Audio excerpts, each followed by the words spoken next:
Hello ladies and gentlemen, DLC 2, the War Machines trailer has just released, and I haven't watched the multiplayer portion, but I have been watching the zombie portion quite a lot. It'll be in the background, it'll be the video you see on screen, and I want to say my first reaction to this was really hyped. I was actually really excited for it, but then I thought, I've been hyped about every zombies map when I first see it. So I thought, you know what, before I do a video, I'm going to analyze it, I'm going to just look at it, see what I think, and it's got to a point where I'm like, excited about a few things, but not too excited about everything I was to begin with.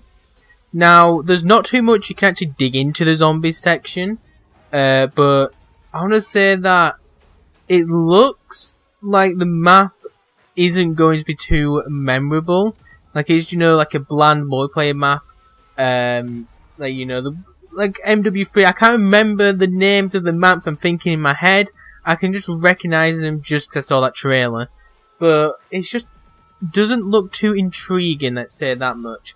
However, the gameplay mechanics do look intriguing and do look exciting.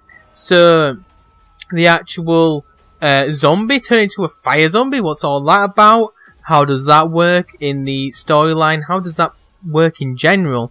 So is it just that the, what it looks like is the big blimp, I can't remember the actual name for that thing, fires down a, like, arrow, and when it hits a zombie it turns into like a fire zombie, which means, potentially, there could be a fire zombie that's just made, that's literally 2 centimeters away from you, which I think that brings some excitement to the game.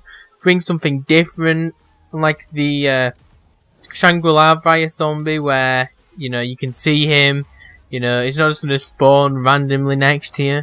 It's not really that exciting, just keep your distance. But if you look at also the Wonder Weapon, I'm hoping that this isn't another build weapon for sense. What I mean by that is the ripsaw kind of stuff, no, and the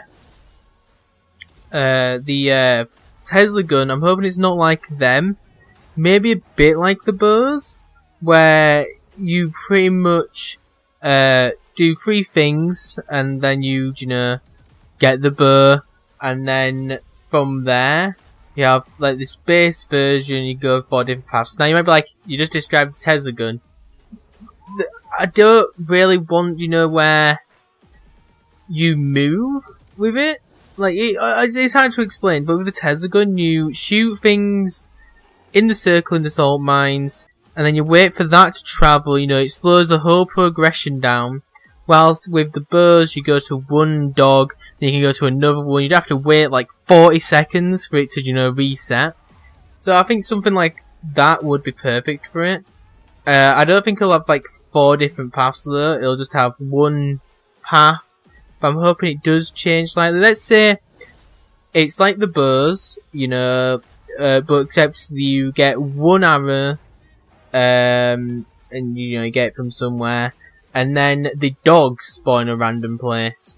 Something like that, perfect, you know, brings different replayability, you know, different locations you have to go to, something like that. I don't want it to be, you know, ripsaw kind of thing or Tesla gun kind of thing. I want each map to have its own kind of way to make the Wonder Weapon. So we don't know too much info into that, of course. What else is there to really talk about? They're the main 2 parts, really. There's no else that really intrigued me for the zombies part, which is a bit upsetting, I guess. I just don't want to get too hyped for it, because I remember how hyped I was for the Darkest Shore, and it was a fun map to play, but the character challenges, I didn't really fancy doing them. It was kind of the first time which I didn't really want to grind for them. I just wanted to, you know, because every time, you know, you get into a game, you actually want to achieve something. Now, for Treyarch, it's actually fun to get to high rounds because it's actually challenging. Whilst in this game, it's not that challenging to get to high rounds. All the weapons are viable up to round 27 at least, pack punched. This causes like 1 or 2 drop off, but all the war weapons, you know, can get to 40 easily. The character challenges are just too random, especially in the Darkest Shore, you know. Is it 10 headshots in a row on the bombers?